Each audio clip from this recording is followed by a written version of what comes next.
Hello and welcome আমার channel মনীষ এক্সপ্লেনারে তোমাদের সকলকে স্বাগত জানাচ্ছি। আজকের ভিডিওটি হবে তিব্বত ভ্রমণ নিয়ে। তিব্বত এমন একটি জায়গা যাকে বলা হয় পৃথিবীর ছাদ। আজকের এই ভিডিওতে তোমরা জানতে পারবে তিব্বতে তোমরা কিভাবে যাবে, কত খরচ পড়তে পারে, কত দিন ট্যুর করলে সব থেকে ভালো হয়, পাসপোর্ট লাগলে কোথা থেকে পাসপোর্টের জন্য স্ট্যাম্প লাগবে, এবং কি কি খাবে, কি কি জিনিস দেখতে পারবে, এই সকল বিষয়ে প্রশ্নের উত্তর নিয়ে এই ভিডিওটি আমি বানাতে চলেছি। চলুন তাহলে বেশি দেরি না করে ভিডিওটি শুরু করা যাক। আর হ্যাঁ, যদি চ্যানেলে প্রথম এসে থাকো তাহলে সাবস্ক্রাইব করে দিও, নোটিফাই করে দিও এবং কমেন্টে জানিও যে তোমার সব থেকে ফেভারিট ডেস্টিনেশনটি কোনটি। চলো তাহলে বেশি দেরি না করে ভিডিওটি শুরু করা যাক। আসলে সত্যি বলতে তিব্বত যাওয়ার খরচ নির্ভর করে যে তুমি কিভাবে যেতে চাও সেটার উপরে। আসলে সত্যি বলতে তিব্বতে একা ঘোরা যায় না, তাই তোমাকে কোনো না কোনো ট্রাভেল এজেন্সির সাথে যোগাযোগ করতেই হবে এবং সেটি বুক করতে হবে। এটি সাধারণত 4-5 দিনের একটি গ্রুপ ট্যুর হয়ে থাকে, যার খরচ ম্যাক্সিমাম 64,000 থেকে মিনিমাম 32,000 বা 35,000 পর্যন্ত যেতে পারে। এর মধ্যে ইনক্লুডিং থাকে থাকা, খাওয়া, গাড়ি ভাড়া এবং যে গাইড তোমাকে নিয়ে যাবে সেই গাইডের খরচ। এর বাইরে যেমন ট্রেন বা প্লেনের যে খরচটা রয়েছে সেটা তোমাকে বেয়ার করতে হবে। যেমন একটা উদাহরণ দিয়ে যদি আমি বলি, যে চীনের বেজিং শহর থেকে তুমি যদি ট্রেন ধরো, তাহলে ট্রেনের খরচ মিনিমাম 8,000 থেকে শুরু করে 16,000 পর্যন্ত যেতে পারে, এবং ফ্লাইটের খরচ যেটা লাসা অবধি যায় সেটা 16,000 থেকে 32,000 টাকা পর্যন্ত খরচ হতে পারে। আর আলাদা করে যদি খাওয়া দাওয়া ধরো তাহলে 800 থেকে 1200 টাকা লাগতে পারে প্রত্যেক দিন। সব মিলিয়ে যদি 7-8 দিনের যদি ট্রিপ বুকিং করো তাহলে মিনিমাম 64,000 থেকে ম্যাক্সিমাম 1,12,000 টাকা পর্যন্ত খরচ হতে পারে তিব্বত যাওয়ার। তবে শুধু যদি লাসা এবং তার আশেপাশের শহর যদি দেখতে চাও তাহলে 3 থেকে 4 দিনের ট্রাভেলিং যথেষ্ট। কিন্তু যদি মাউন্ট এভারেস্টের বেস ক্যাম্প, নামতস লেক, মাউন্ট কৈলাসের মতো জায়গা দর্শন করতে চাও তাহলে 7 থেকে 10 দিন তো দিতেই হবে। তবে কি বলতো, বেশিরভাগ মানুষই 8 দিনের মতনই ট্যুর নিয়ে থাকে, যাতে খুব একটা বেশি খরচ না হয়ে থাকে, যেখানে লাসা থেকে মাউন্ট এভারেস্টের বেস ক্যাম্প অব্দি মানুষ দেখে। দেখো, তিব্বতে যাওয়ার দুটি রাস্তা আছে, একটা হচ্ছে ট্রেন, আরেকটা হচ্ছে প্লেন।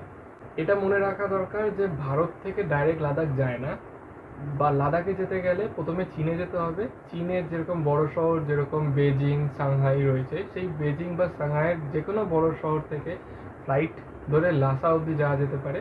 তবে ফ্লাইটে গেলে সময় কম লাগতে পারে, তবে একটা জিনিস প্রবলেম হতে পারে, যেটা অ্যালটিটিউড সিকনেস যাদের যদি প্রবলেম হয়ে থাকে, কারণ হঠাৎ কম সময়ের মধ্যে বেশি উচ্চতায় যখন পৌঁছাবে অ্যালটিটিউড সিকনেস হতে পারে বা ব্রিদিং প্রবলেম হতে পারে। তো প্লেনে গেলে সুবিধা হচ্ছে যে কম সময় নেবে, আর অসুবিধা হচ্ছে যে শ্বাসকষ্টের প্রবলেমও হতে পারে যদি সে প্রাপ্তবয়স্ক হয়ে থাকে। তবে ট্রেনে গেলে সময় একটু বেশিই লাগবে, প্রায় ধরে রাখতে পারো 40 ঘন্টার মতো কাছাকাছি। তবে আমি রেকমেন্ড করব ট্রেনে যাওয়াটাই ভালো, কারণ ধীরে ধীরে যেহেতু ট্রেনটি উপরের দিকে উঠবে, তো শরীরে অ্যাডজাস্ট করারও সময় পাবে এবং অ্যালটিটিউড সিকনেস বা ব্রেথিং যে প্রবলেম রয়েছে সেটা হওয়ার চান্সেসও কমে যাবে। তুমি যে ট্রাভেল এজেন্সি বুক করবে সেই ট্রাভেল এজেন্সি তুমি যখনই লাসা অবধি যাবে ট্রেনে বা ফ্লাইটে করে, তারপরেই নামার পর থেকেই ট্যাক্সি বা বাসে করে পুরো তিব্বত তোমাকে অবশ্যই ঘোরাবে। তাহলে প্রত্যেকটা দেশে তাদের কালচার অনুপাতে খাবার দাবার অবশ্যই আলাদা হয়ে থাকে, এবং তিব্বতেরও যথারীতি সব দেশের মতনই খাবার দাবার অবশ্যই আলাদা রয়েছে। এখানে সাধারণত যেটা আমরা মোমো বলে থাকি, সেই মোমো বিখ্যাত, যেটি সাধারণত মাংস এবং শাকসবজি দিয়ে তৈরি হয়। এরা তাদের ভাষায় ডাম্পলিংস বলে থাকে। থুকপা রয়েছে যেটি গরম গরম নুডলস হিসাবে পরিচিত, এবং বাটার টি পাওয়া যায় যেটি ইয়াক, তিব্বতে ইয়াক থাকে, সেই ইয়াকের দুধ দিয়ে তৈরি হয়। সাধারণত এটার টেস্ট একটু নোনতা নোনতা হয়ে থাকে, তবে আমি যা শুনেছি এটা খেতে খুবই সুস্বাদু এবং টেস্টি হয়ে থাকে। তবে এসব যদি না খেতে চাও তাহলে আমি রেকমেন্ড করব, লাসায় অনেক রেস্টুরেন্ট রয়েছে যেখানে লাসার স্থানীয় খাবার পাওয়া যেতে পারে এবং ইন্টারন্যাশনাল ফুডও পাওয়া যেতে পারে। আশা করি সেখানে ইন্ডিয়ান ফুডও রয়েছে, খুব একটা অসুবিধা হবে না। শহরের বাইরে তুমি যদি নানা কিছু দেখতে যাও তাহলে সেখানে কিন্তু খাবার, সেই নুডলস আর স্থানীয় যে ভাত রাইস পাওয়া যায় সেটিই বিখ্যাত, আর ওই সব জিনিসই বেশি পাওয়া যাবে।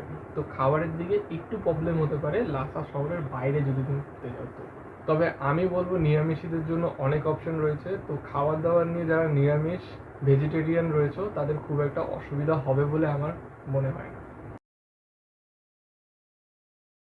তিব্বতে যাচ্ছ আর দেখার জিনিসের অভাব হবে, এটা তো হতে পারে না। তো তিব্বতে দেখার জিনিসের তো অভাব নেই। যেমন তিব্বতে দেখতে পারবে পোতালা প্রসাদ, যা দলাই লামার পুরনো বাড়ি হিসাবে পরিচিত। এছাড়াও দেখতে পারবে জোখাং মন্দির, যা তিব্বতের সব থেকে পবিত্র জায়গা হিসাবে পরিচিত, যেটা বলা যেতে পারে পৃথিবীর সব থেকে উচ্চতম লবণাক্ত হ্রদ। বেস ক্যাম্প থেকে শুরু করে পৃথিবীর সব থেকে উচ্চতম পাহাড় মাউন্ট এভারেস্ট তুমি এখান থেকে দেখতে পাবে, যা সত্যি একটি অসাধারণ দৃশ্য। আধ্যাত্মিকতা মানুষের জন্য তো মাউন্ট কৈলাস অবশ্যই রয়েছে, সেটাও ট্যুর করা যেতে পারে। তবে যদি কেউ বুদ্ধ ধর্মের গভীরতার বিষয় নিয়ে বুঝতে চাও, তার ভাব পরিচিতি নিয়ে বুঝতে চাও, তাহলে তো আমি বলবো দ্রেপুং মঠে যেতে। কারণ সেখানে বৌদ্ধ ধর্মের যে গভীরতা কত রয়েছে, সেই সব জিনিস সেই জায়গায় গেলে দেখতে পারবে। তো এবার তোমরা বলো তোমাদের কোনটা ভালো লেগেছে।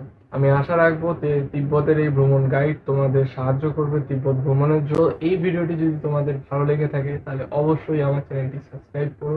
সাবস্ক্রাইব করলে আমি নিজে মোটিভেট পাবো, যাতে আরো এরকম ধরনের সুন্দর সুন্দর ভিডিও এবং এই সব ধরনের ভিডিও আরো ভালোভাবে কিভাবে করা যায় সেই ধরনের মোটিভেশন পাবো। তো দেখা হচ্ছে আরেকটি ভিডিওতে। তো বেশি দেরি না করে চ্যানেলটি সাবস্ক্রাইব করে নিও। ততক্ষণের জন্য ভালো থেকো। নমস্কার।